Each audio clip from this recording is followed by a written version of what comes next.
wabarakatuh. Kami dari kelompok 5 beranggotakan saya atas nama Rawal Afriansah dengan NIM 230204601002.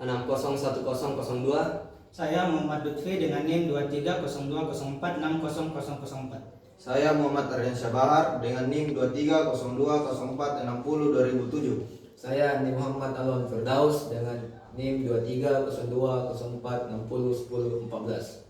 Nah, kami di sini akan menjelaskan tentang apa itu kulkas, apa bagian-bagian dari kulkas, apa fungsi dari bagian-bagian kulkas tersebut, dan bagaimana cara perawatan agar kulkas tersebut bisa awet untuk digunakan.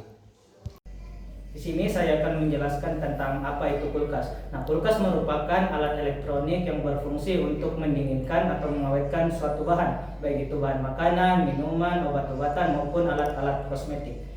Kulkas bekerja dengan sistem kompresor yang mengalirkan bahan pendingin atau biasa disebut dengan refrigeran. Di sini kami akan menjelaskan bagian-bagian dari kulkas dan apa fungsi dari bagian-bagian tersebut. Nah, di sini kami membagi dua bagian-bagian kulkas, yaitu bagian dalam dan bagian luar. Di mana saya akan menjelaskan yang bagian dalam dan saya akan menjelaskan bagian luar dan fungsinya. Nah, di sini ada bagian dalam kulkas. Nah, di antara bagian-bagian dalam kulkas itu ada yang pertama yaitu freezer.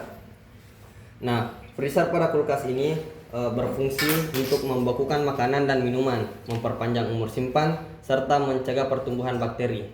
Selain itu, digunakan untuk membuat es batu dan menyimpan makanan beku. Nah, pada bagian pinggir ini ada evaporator. Evaporator adalah bagian dalam kulkas yang berfungsi untuk menyerap panas dari benda yang ada di dalam kulkas serta menguapkan bahan pendingin. Nah, di bagian belakang dari evaporator ini terdapat dua komponen penting, yaitu kondensor dan termostat. Nah, di mana kondensor adalah komponen bagian dalam yang berfungsi untuk mengubah gas refrigeran pada suhu dan tekanan tinggi menjadi refrigeran yang berwujud cair. Nah, selanjutnya ada termostat. Nah, termostat ini berfungsi untuk mengatur kerja kompresor secara otomatis berdasarkan batasan suhu pada setiap bagian kulkas. Nah, selanjutnya di sini ada temperatur kontrol. Nah, pada bagian temperatur kontrol ini berfungsi untuk mengatur kedinginan pada suhu kulkas. Nah, di sini ada warm, normal, dan cool. Serta ada juga maksimalnya. Tapi kalau mau di off kan ada juga pemilih untuk off. Nah, di samping dari temperatur kontrol ini ada lampu dari kulkasnya. Nah, selanjutnya di sini ada berbagai laci-laci dari kulkas ini yang berfungsi untuk menyimpan makanan yang ingin didinginkan. Pada bagian luar kulkas ada beberapa komponen, yaitu kompresor. Nah, kompresor ini komponen luar yang berfungsi untuk memompa refrigeran atau freon ke seluruh bagian kulkas. Jika kompresor ini rusak, maka bagian-bagian kulkas pun yang di luar maka rusak dan tidak terjaga kedinginannya. Nah, yang ini yaitu pipa kapiler. Ini pipa kapiler fungsinya untuk mengatur refrigeran cair yang masuk ke evaporator serta menjaga perbedaan tekanan antara tekanan konsentrasi dan tekanan evaporasi agar tetap konstan. Nah, ini filter. Filter berfungsi untuk menyaring kotoran atau karat ketika sirkulasi sedang berlangsung. Nah, ini overload. Nah, ini overload di dalamnya. Overload itu berfungsi untuk memutus arus listrik secara otomatis jika terjadi peningkatan suhu panas yang tinggi di dalam kulkas. Nah, ini tempat pembuangan air di dalamnya jika batu es menjadi cair atau ada kebanjiran di dalamnya. Ini pembuangannya. Sebelum kita masuk ke cara perawatan kulkas, kami akan menjelaskan tentang manfaat perawatan kulkas. Yang pertama, menjaga kinerja optimal kulkas. Dengan perawatan yang rutin, kulkas bekerja lebih efisien. Pembersihan kondensor dan ventilasi menjaga sirkulasi udara tetap lancar, sehingga sistem pendinginan berfungsi secara optimal dan makanan tetap segar. Yang kedua, menghemat konsumsi listrik. Kulkas yang bersih dan terawat tidak perlu bekerja keras untuk menjaga suhu, yang berarti penggunaan listriknya pun berkurang. Pemeriksaan karet pintu dan komponen lainnya mencegah kebocoran udara dingin dan membantu efisiensi energi. Yang ketiga, mencegah bau tidak sedap dan penumpukan es. Membersihkan bagian dalam kulkas secara berkala, menghindari penumpukan sisa makanan yang dapat menimbulkan bau. Selain itu, defrost secara rutin mencegah penumpukan es yang bisa mengganggu sistem pendinginan. Yang keempat, memperpanjang umur pemakaian kulkas. Perawatan yang konsisten mengurangi kehausan pada komponen penting seperti kompresor dan kondensor. Dengan menjaga kondisi kulkas, masa pemakaian bisa lebih panjang dan mengurangi frekuensi pemakaiannya. Baik, kami akan menjelaskan bagaimana cara perawatan kulkas. Di sini kita lihat hal apa saja yang harus kita perhatikan dalam perawatan kulkas. Yang pertama, pastikan colokan tidak longgar dengan kontak-kontak. Yang kedua itu memberi jarak antara kulkas dengan dinding sekitar 5 jari atau sekitar 10 cm.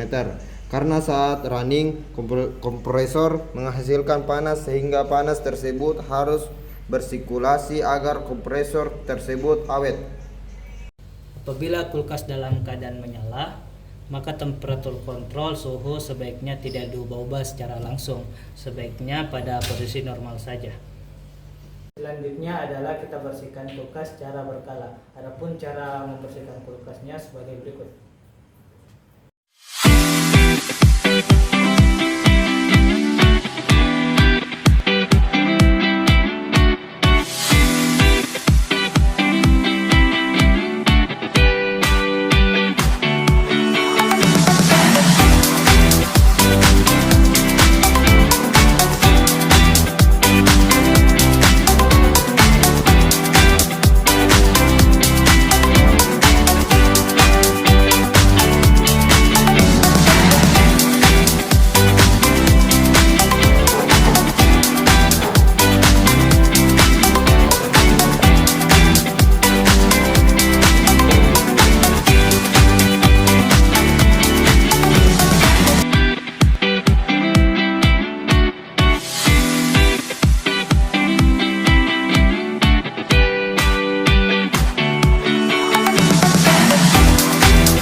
Nah, baik, setelah tadi cara perawatan kulkas, di sini saya akan menjelaskan tentang kesalahan yang sering dilakukan dalam merawat kulkas. Nah, yang pertama itu adalah membiarkan kulkas terlalu lama tanpa dibersihkan. Nah, mengabaikan pembersihan rutin itu menyebabkan penumpukan debu dan sisa makanan yang berpotensi menimbulkan bau dan menghambat sirkulasi udara. Nah, yang kedua adalah menggunakan deterjen keras yang dapat merusak bagian dalam kulkas. Nah, penggunaan pembersihan dengan bahan kimia bisa merusak plastik dan karet di dalam kulkas. Lebih baik menggunakan campuran air hangat dengan cuka atau baking soda agar komponen tetap terjaga. Nah, selanjutnya yang ketiga adalah menyimpan makanan tanpa wadah. Nah, menyimpan makanan tanpa wadah ini dapat menyebabkan bau tidak sedap. Nah, dan memungkinkan aroma menyebar dan tercampur yang dapat mempengaruhi kesegaran dan cita rasa. Nah, sebaiknya gunakan wadah yang kedap udara untuk menjaga kualitas makanan dan mencegah bau. Nah, dan yang terakhir adalah tidak mengecek kondisi kabel dan stop kontak secara berkala. Nah, maka itu tadi di perawatan yang pertama adalah mengecek kondisi stop kontak, karena kabel yang putus atau stop kontak yang tidak terpasang dengan baik dapat menimbulkan korsleting. Nah, maka dari itu diperlukan pemeriksaan rutin yang membantu mendeteksi kerusakan sejak dini sehingga kulkas dapat beroperasi dengan aman. Nah, itulah tadi video dari kelompok 5 tentang perawatan alat elektronik yaitu kulkas. Jika ada kesalahan mohon dimaafkan. Sekian, assalamualaikum warahmatullahi wabarakatuh.